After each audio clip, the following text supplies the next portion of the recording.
Warren, he doesn't want anybody to see what kind of person he is, because there was going through a lot of court cases, and then eventually was convicted for 2 life sentences for child sex crimes. They took our family after they sent my dad off, and they said, there's this new thing called the United Order, and everybody that's pure and holy can get into this. And so they did a little interview like this, ask you a few questions, and then he'd be like, God's going to reveal to me whether you get to go. There's a lot of people that have their parents or people they look up to talking down to them, just telling them you can't. Like, these subconscious things you're fed when you're a child really determine and develop how you perceive yourself as an adult. Don't view all the other businesses as a competition that are similar to you. In order doing that, like, sometimes they have too much work, or they have an opportunity that they can't handle and they pass it on to us. Instead of viewing everybody as a competitor, then get to know them, build a relationship with everybody. Kicking Ass, Taking Names podcast, and today we are here with a very special guest, Karlson Barlow. Is that how I say it, right? Yeah, that's right. Karlson Barlow. And I actually met Karlson at an event. He's built a business that's done over 10 million in gross sales for solar and solar installation, right? Essentially, out in the Phoenix Valley. So big local entrepreneur, but he's got a really incredible story. I met him at the event, and just a preface, I met him and we started talking about like his story and where he comes from, and it was just a really interesting story. And so I can't wait for you guys to hear it. He has a message as well for everybody, for people who are in this particular situation, which you'll see if you see the title of the video. You probably know what we're going to talk about here. But Karlson, thank you so much for being here today, man. Yeah, thank you. That was a wonderful introduction. Yeah, I'm excited to be on your show. Yeah, dude. Well, I mean, you've got like a really unique situation, and then like just learning about it. And remember, we were talking, I was like, what the, like, that's crazy. So dude, like, could you tell us first off, like, a little about you, the business you've built, and then like what got you kind of started that business, why that direction? Yeah, so like you said, I'm in solar. We build a solar company. You know, we've done about 30 million worth of solar in 1 year. Like, that was our best year. Went through a lot of challenges to get there, but this last business, then we've been able to do that. What got me into this was just, I grew up in construction, and right. So it's not like I just picked, oh, hey, solar's, you know, there's sunshine in Arizona, solar, and jumped into it.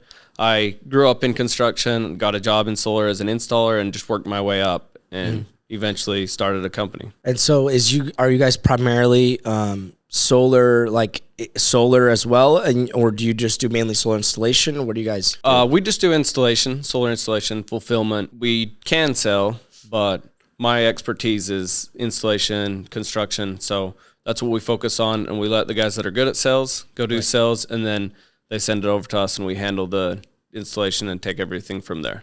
First off, I mean, let's go into your whole story. What we were talking about is that, so you were a former FLDS, right? Yeah. And so what does that stand for again? Fundamental Latter-day Saints. Okay, so can you tell me a little bit about that? Yeah, so it's basically a split off from the Mormon Church. Then they're like, they stopped doing polygamy, the Mormon Church did, so these guys were like, we're going to keep doing that, and they split off, and they said the Mormons split off from us. But yeah, so they basically went and started their own thing where they continue to practice polygamy, and then it just, the rules, they basically, the foundation of the Fundamental Latter-day Saints gave this one guy or a couple guys a really good platform to twist something that was just a good community of people helping each other into a full-on cult where he is like a dictator there, and you do exactly what he says, or you're cut off and shunned from everybody in the cult. So you grew up FLDS, and you said that you had like 18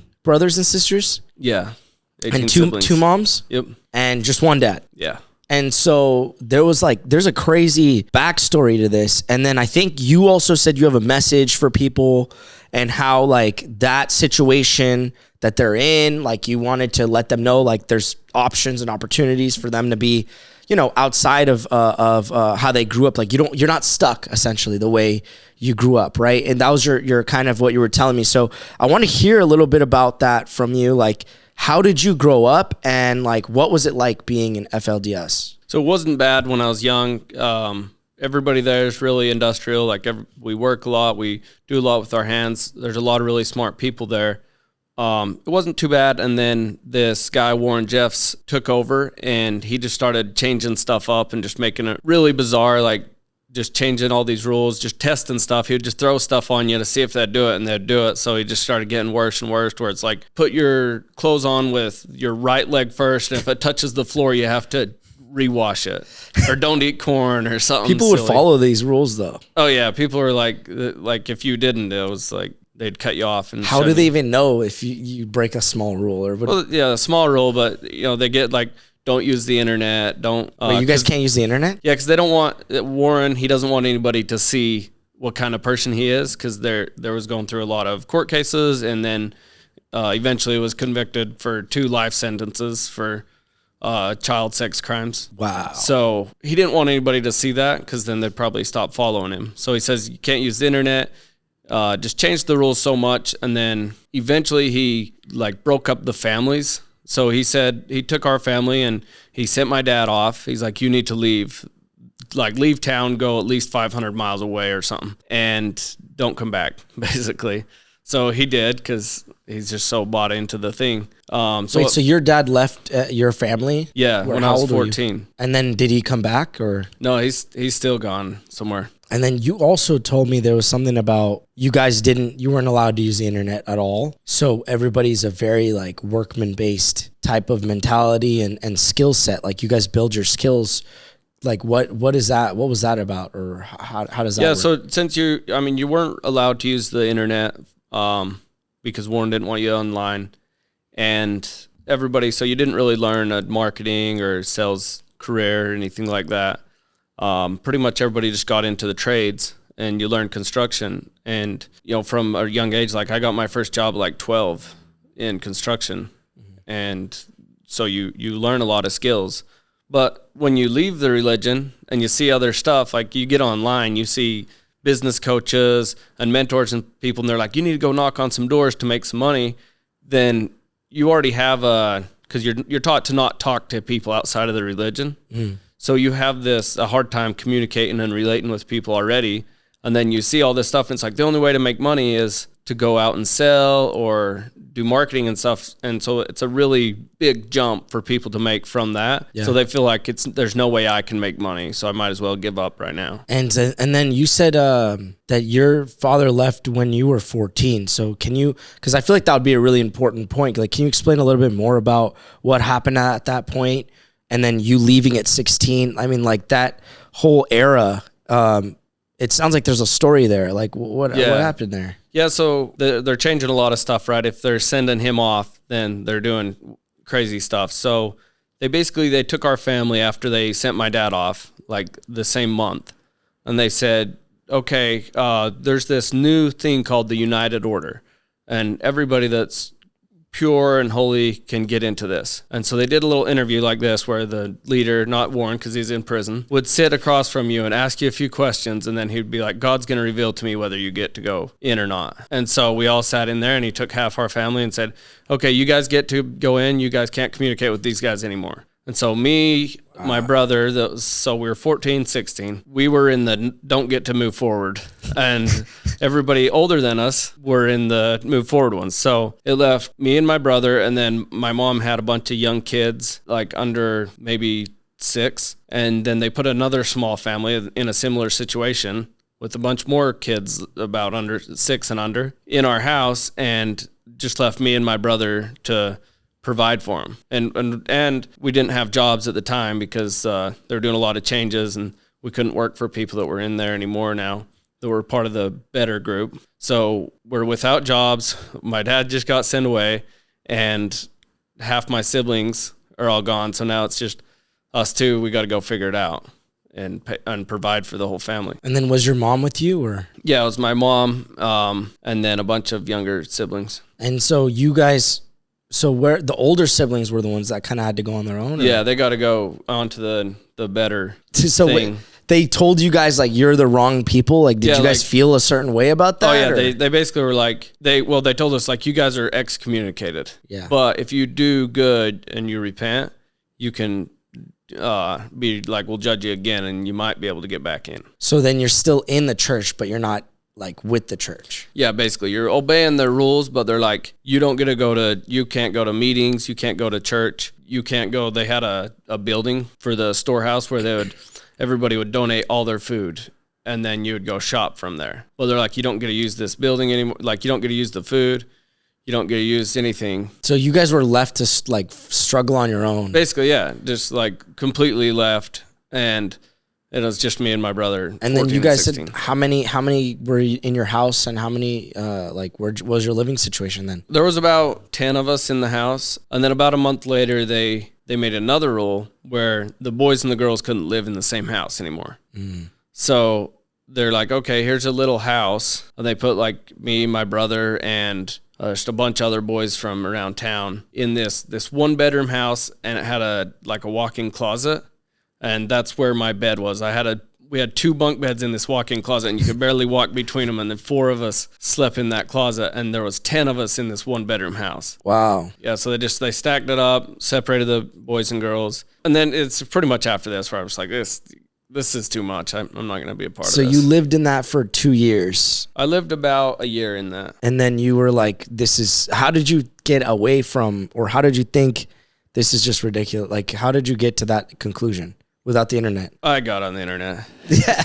Yeah, I mean, and that's part of the thing. They said if you get on the internet, then you're completely useless to God. Like, God, this is God's order, this ain't Warren's. And he won't use you at all. So I got on the internet and I was like, well, I'm basically toast. Might as well go out and find something else to do. So when you got on the internet, you started to read about your founder, or what? Like, yeah, I mean, I had friends that were on the internet more, and they'd tell me stuff, and I'm like, don't tell me. But then, yeah, I started to hear about it, and I mean, even for about a year after I left, I was like, that's still right, because that was just all I was taught my whole life. It's like, he's still right. I'm rebelling. yeah. I wanted to give other people that left or were in any kind of situation like that a chance to make some good money and not go into the groups where I started to head when I first left. And you work with a relative or somebody else that's left the religion, and there's like a little group of people, and it's a lot of like young men with nobody telling them what to do. So you get into a lot of drugs and alcohol, and I've had several people like my same age friends that have OD'd or committed suicide, and I started to see that trend. So I was like, I need to build a business and give people, especially like my family, my relatives, an opportunity to where they don't go into those bad groups. So that's one of the things that drove me to start a business. Do you know how many people are in the religion in the FDL? There was about 10 to 20,000. You guys are isn't it weird? That's funny. It's 10 to 20,000 people that are the only chosen ones, right? And then 7 billion people that are just wrong. Oh, yeah. Yeah, they're like, everybody's wrong. Dude, it's like so funny though, because we think about it like, well, what makes more logical sense? Like 7 billion people, like there's probably some other truths out there that are not 10,000 people in a small. Wait, so are you guys only in like 2 states, or? They were in Texas and Arizona. It was mostly just Southwest, Utah-Arizona border. Yeah, that's crazy. So now you're past that phase of your life and you're like 16 and you are like, you want to make money to provide because your mom's struggling and that your siblings, or? When at that point when I left, then like pretty much the month I left, some of my older siblings got kicked out of the higher kingdom, the United Order. They were kicked out, and so they came back to live with my mom. So I wasn't leaving my mom like stranded, and so it was like a good point where I'm like, okay, they're gonna be able to help take care of her, because we'd been taking care of her for the last 2 years.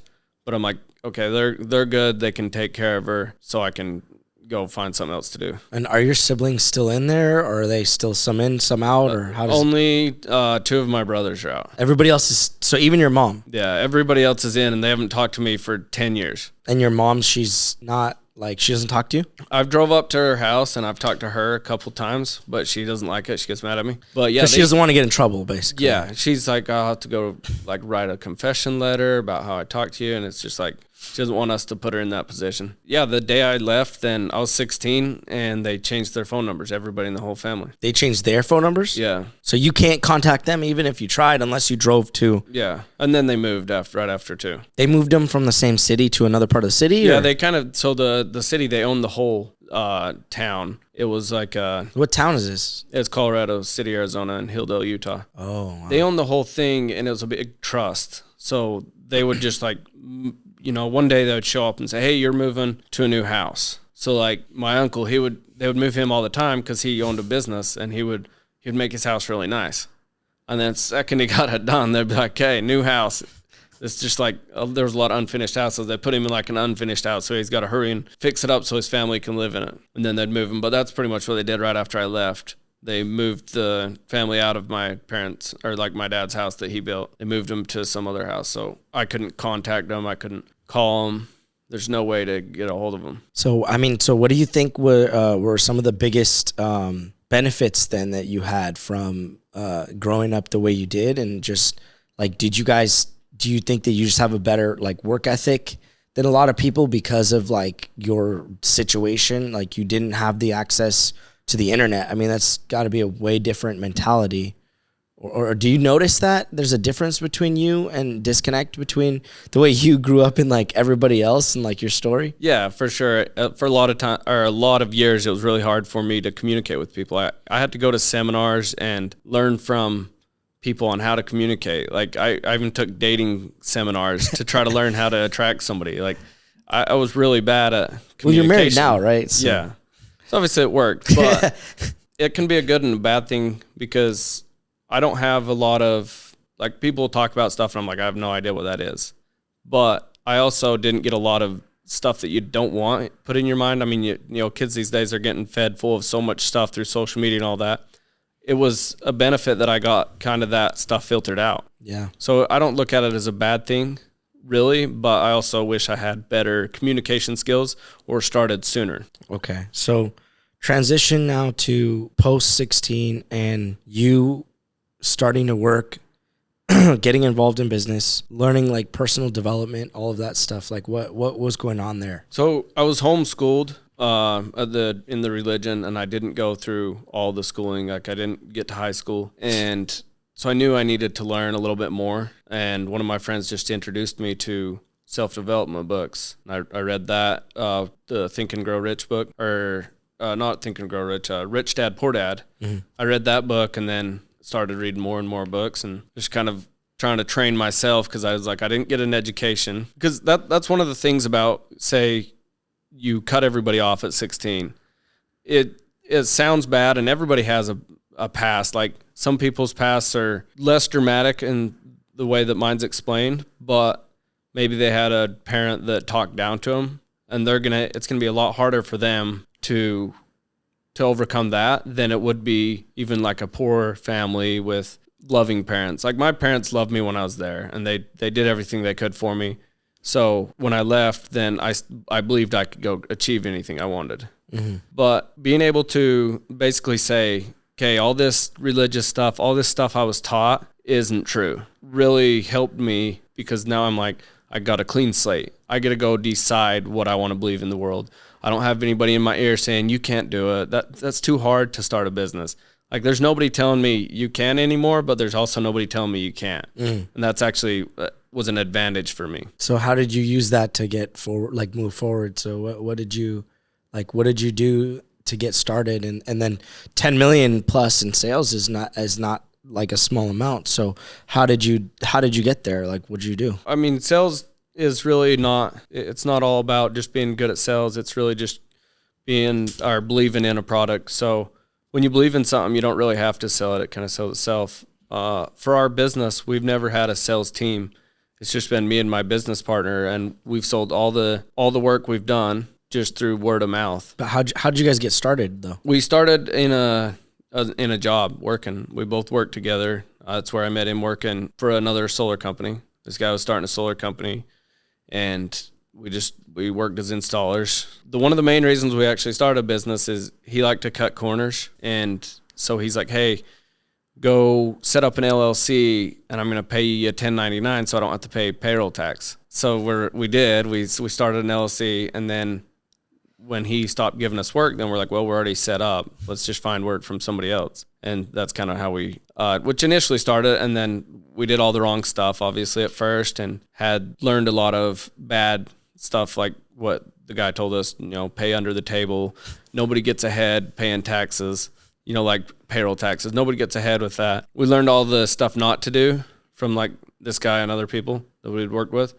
And then we eventually started our company that we have now, which isn't either of the companies we had at first. We kind of joined together, started a legit company, did everything by the books, no under the table payments, which it feels like you're going to get ahead, like cutting those corners. But in the long run, you can't ever sell your company. You can't scale it right. Everybody feels like they're their own boss. They don't listen to you. So biting the bullet up front, doing everything legit is definitely the only way to go, even though most people in construction will tell you the other way. And then from there, getting scaling up and getting to that point where you're doing 7 figures to 8 figures. What was that like? We just would bite off anything. Like, they say don't bite off more than you can chew. That's exactly what we did. We're like, let's just go get as much work as we can, and then we'll figure it out. And it was easier than you think to figure it out, because if there's money and there's opportunity, there's people to do it. When you don't have any work and you don't have any money to pay people, then it's hard to hire employees. But once you're like, hey, we got a good job, it's paying this much, whatever, it's really actually easy to hire people to go do it. So yeah, we just took on a lot of work and figured it out. What was it that you guys were doing to get to that point though? Like, how did you scale acquisition of new deals, leads? What was that like? It's all word of mouth. Like, our business, we work for other businesses that sell solar. So we don't have to go out there, knock on doors, get new deals every time we do a new solar job. We just built relationships with other solar business owners. So it wasn't that much work to sell that much in solar, because we had 3 or 4 different companies that we got all of our work from.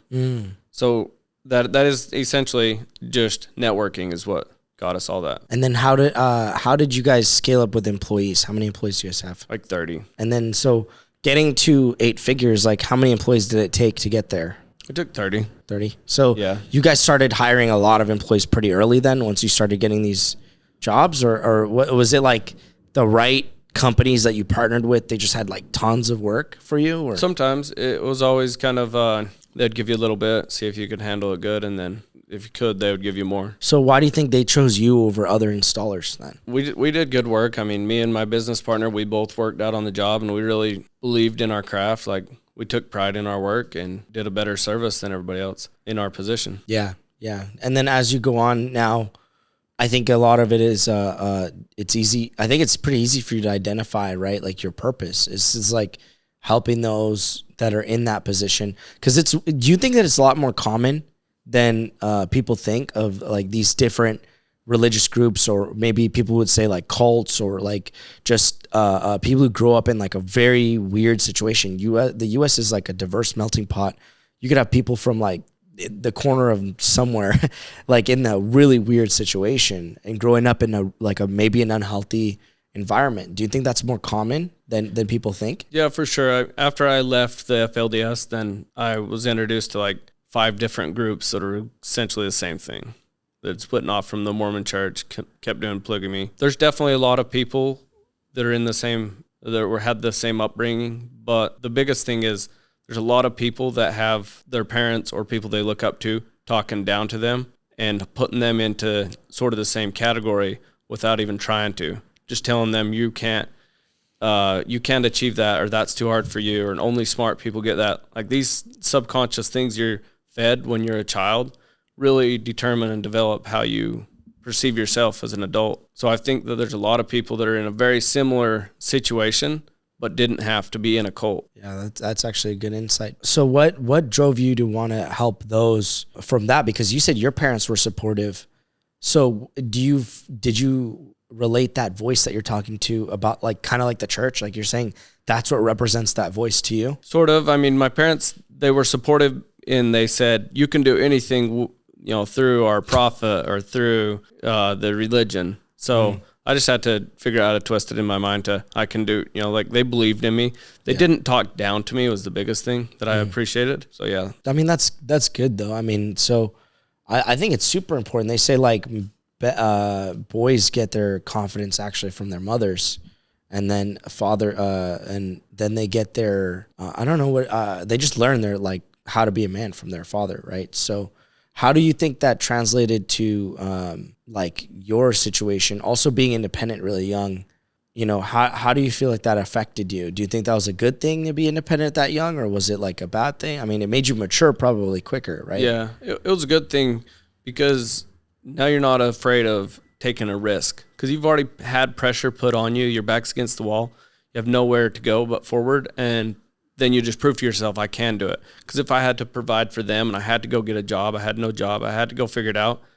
The guy I got a job from, then he said the first time I talked to him, he's like, there's no way I'd ever hire one of your dad's kids because he'd like worked with my brother or somebody before. And he's like, I'm never hiring one of them again. And I was like, just give us a chance. We'll work for free. Let us come up and, cause he worked on the mountain by our place. Let us come up and give it a shot. And me and my brother went up there and he loved us. Like we worked really hard. He paid us like $5 an hour, $6 an hour to start out with. It's like 10 years ago. It's like 2000 or like 12 years ago. It's like, what year is that? Like 2012? Yeah, somewhere around there. So it's like $4 below the minimum. Yeah, he paid it all under the table, but he's like, we worked. We would go up there, stay on the mountain all week. What were you doing? We were building log cabins. Oh, wow. So we'd go up there and work 60, 70 hours a week. What would he do with these log cabins? Was he reselling them? Yeah, he was a contractor. He'd build them for people there was a lot of rich people that want a cool cabin up in the mountain. Do you know how much he sold those for? Oh, he got lots of money. That was some of my first introductions to millionaires. As I was working for him, then I got to go hang out and have dinner with people that would buy the cabins. And some of them were really wealthy guys. Okay, so can you tell me a little bit about like the technicals of getting and scaling from, you said you started one business, second business, finally ended those, combined it to one business with your business partner, and then scaled it to over 10 million. And what were like some of the steps, some of the technicals, other people who might be in the same industry, you can use that same technical jargon that you guys use, but maybe giving us some idea of like what happened and then how it became, to the level it is, or the story behind that. Okay, so the culture is what you really need to focus on, is creating a good culture that people want to be a part of. First thing I always do is pay everybody. Like, your employees come before everything else. You pay everybody and you pay on time. That was really important for me. That definitely helped us a lot on retaining and rehiring people. The other thing that I messed up in my first companies a lot on was I would try to hire based on pay. So I would come to you and I'd say, hey, quit that job that's paying you $30 an hour. I'll pay you $35. But that brought the worst culture to my business because nobody was there for the company. They were just there for a buck. And if they're going to leave that company for a buck and come to mine, they're going to leave mine. And then they don't just leave your company. They leave with 10 other guys. When, one company's in town, they're doing one big job. They offer everybody $40 an hour. It lasts 2 months. All those guys are without a job. They don't see that, but still the challenge of me having to rehire everybody and train everybody in while they're gone was a lot of work. So I stopped hiring on pay base. Like, you don't come to work for us just for the most pay. You come here because of the culture, like because of how we treat everybody, the work environment. Like, we try to do as many things as we can to make their job easier when they're out on the job. Like, we handle everything in the back. Like, we get their stuff ready at the shop. Just all the little things in the business that can make so their time on the job is the most efficient. So then what else was along the way that you like? So you said culture, hiring. So can you elaborate on like some other things that you guys had to adjust to? Yeah. So we used to, how we paid everybody, we would do like piece rate and certain things that sometimes didn't always help us in the end because we would create guys that wanted to be our competition. At least it felt that way, and then we would have to fire them. Later on, we figured out how to make it to where, hey, let's help you get where you want to go and not feel that as a threat for where we're going. You're not our competition, but if you want to get to a higher salary, you want to get to owning your own business, let's help you build out a roadmap for that, even if it means you only work for us for 2 years, and then in 2 years, you go start your own company and we help you do that. We're going to get a better employee for the time there than we would being like, oh, you're our competition. If you're trying to go around us or you're trying to do side jobs, then we'd let them go. Just realize and try to talk to the people and understand where they're coming from, what motivates them. And then from there, what do you guys do as far as like they get to, after 2 years and they decide to leave? If they do you guys work with them? Do you collaborate with them? That's ideally what the best way is. Obviously, everybody has a different goal for where they want to take their life. But if they want to do something similar to what we're doing, then yeah, you'd want to spin it in a way to where you help them, but later on they can maybe contract work from you. And so it helps you too. So you're both winning versus us just viewing them as like, you're going to be our competitor. We need to cut you off. Got it. So then culture was one of the big things. Retaining business, like just doing good work. And like, what else was like, helped you get to like the efficiencies and like the operation, keeping the operation smooth, in order to scale to that? So everybody says like you need to care about your employees, or most people just say sound like you care, but I actually do care about everybody that works for me. Like I don't want to tell you you're going to have a better opportunity here or to come work for my company if you're not actually going to. So I can't go lie to people and say this is better, whatever, and then burn them or in a little bit. So actually caring about your employees, and to do that, you need to talk to them and get to know them. I'll sit down with everybody and try to understand their situation. If somebody's late all the time, it might be that they're dropping their kid off to preschool, and you see them as a shitty employee, and you're like, why can't you be on time? If you're late one more time, then we're going to fire you, versus talking to them, finding out like, the daycare doesn't open until this time, so I have to drop my kid off there. Then I can adjust the schedule a little bit. I can make some changes to make it work for both of us, and then they might end up just being the best employee you ever had. So trying to get to actually understand them, and then understanding what motivates them. Because some people, money motivates them. There's like, I want to make the most money. And some people's like, I want to work around cool guys. Like I want to be in a cool group of people that I enjoy spending my day with. Yeah. And then also, so culture and like, what about like maintaining or building business relationships? You said networking. What about that? And how do you guys navigate that in building your partnerships? So don't view all the other businesses as a competition that are similar to you. So I make it a point to get to know everybody in solar, all the other solar business owners. And in order doing that, like sometimes they have too much work, or they have an opportunity that they can't handle and they pass it on to us. But instead of viewing everybody as a competitor, then get to know them, build a relationship with everybody. And also we white label stuff for certain clients. Like you give us a lot of work, we'll show up in a van that doesn't have our logo on it, and we'll wear your shirts and we'll represent your company.